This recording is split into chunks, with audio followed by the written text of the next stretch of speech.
And Dr. David Klein is back with us on the Rob Newton Resource Hour. And today we're going to talk about something that's been getting a lot of commercials lately, and that's irritable bowel and colitis. So why is this suddenly all these products addressing that? Well, what's interesting about products is as soon as you find a product that fixes something, they develop an acronym to describe it and then start to advertise it.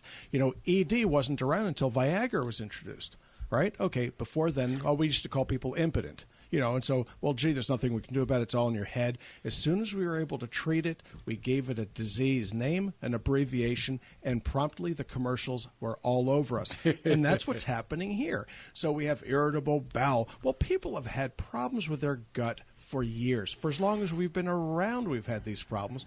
There are certain foods that will make any particular person feel bad. There are some people that are more sensitive to more foods, different foods. It really doesn't make any difference.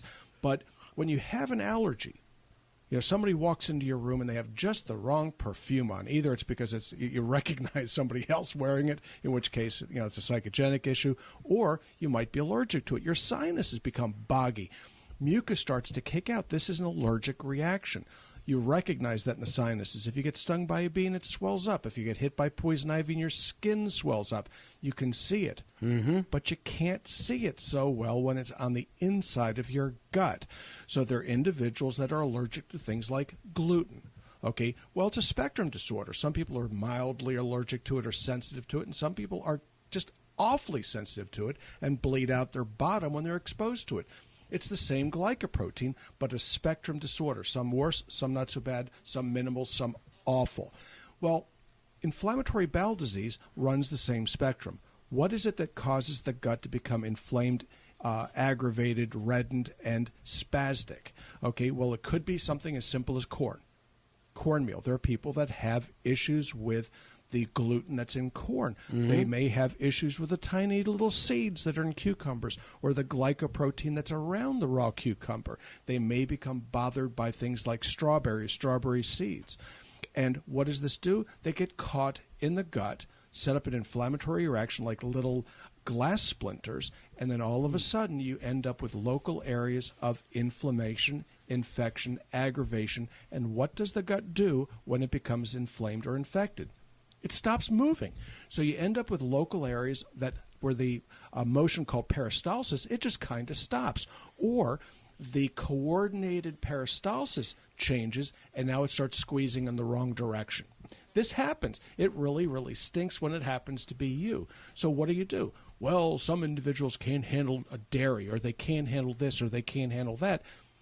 Well, when that occurs, it's either going to be a sensitivity to one of the glycoproteins, a sensitivity to one of the sugars, which can happen actually very commonly, or some combination thereof. So the first thing that you want to do if you have irritable bowel is to start what's called an elimination diet. You pull everything out of your diet but the simple, clear substances, and then introduce one at a time until you can figure out what's causing you to get sick. Easier said than done. I don't know that I've ever really met anybody that was able to effectively do that. Or the longer way to go around the barn, but probably the most effective way, is to pull one thing at a time until you start feeling better. Well, think this one over for a second. If it takes the gut 6 weeks to heal from a single insult from gluten, okay, how long do you have to run this thing? How long do you have to ride this pony before you'll know to reintroduce it to find out if you get sick? It takes a while. This game is not for the individual that isn't patient.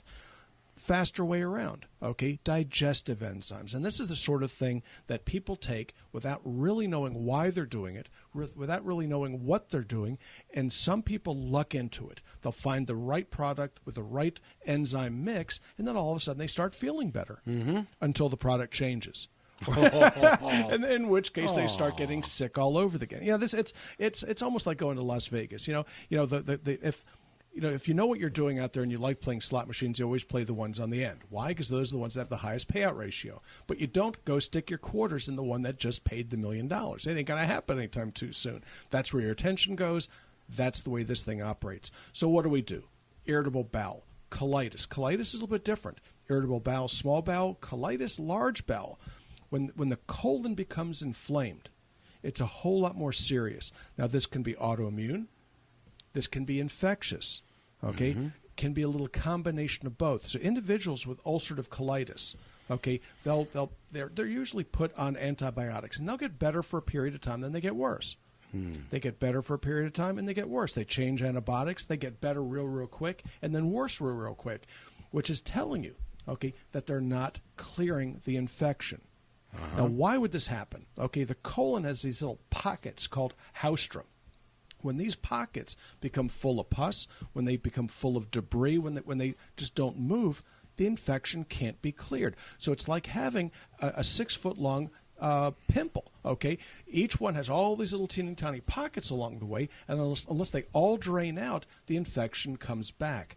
So what I tell people to do is to look at colitis, look at irritable bowel, look at Crohn's disease, which is a more interesting granulomatous bowel disease, and treat it the same way, and that's to use topical anti-inflammatories.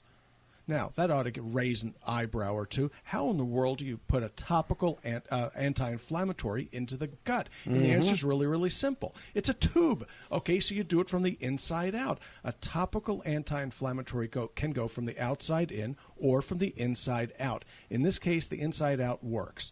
So what do? We use a combination of absorbable and non-absorbable oils, my favorite of which is castor oil, your grandma's favorite. What does this stuff do? It's a topical anti-inflammatory and a topical antibiotic. You take it once a day, and you do it for a long time. What does this do? It equalizes out the gut. So people say, oh, my God, that's awful because I already have diarrhea.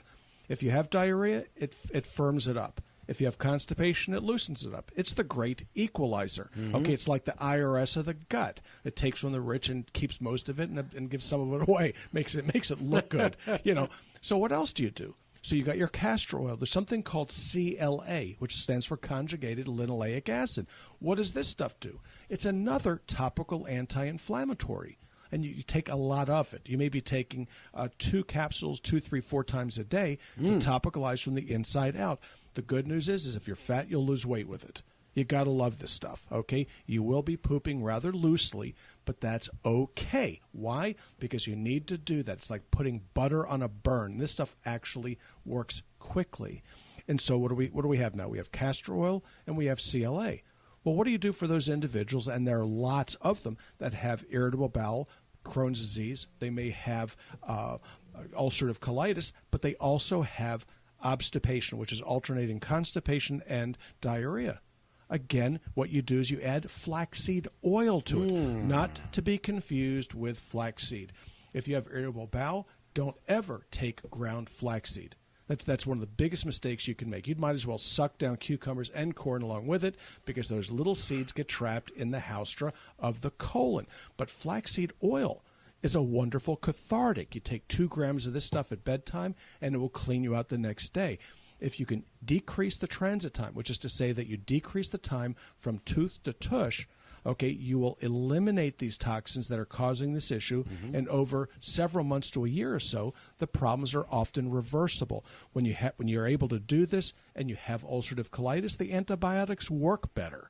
Okay, when you have irritable bowel and you clear the gut out, you can eat better. You can eat more variety of foods. It's a much better way to go. It does work. And we're talking about, as we usually are on this show, things that are very, very inexpensive. Oh, we're talking about $20 a month. I mean, come on. Okay, it's like anything else. How many packs of cigarettes do you smoke per day? Okay, shouldn't be smoking any. Okay, how many beers per day? How many glasses of wine? Did you get your nails done this week? We're talking about $20, at the very most $30 per month. This is not rocket science. This is not very, very expensive. We keep it in the office because we go through truckloads of this stuff because we price it as low as you can. Volume discounts being what they are, we do take advantage of the economy when it's available to us. But you do have to go with quality. Now, flaxseed oil, the best you can get is cheap. CLA, the best you can get is cheap. It doesn't get any better. Castor oil, $8 a pint. Give me a break. Probably have some of that left over in your medicine cabinet because Grandma used to make you drink it. Robin, how do we contact the nutraceutical store and buy some of this stuff? Well, the store has the same phone number as the office, which is 407-679-3337. And the health store is open the same as the office, Monday through Thursday from 8 to 5. You can also find us on the web at stagesoflife.net, and you can purchase nutraceuticals on the web just the same.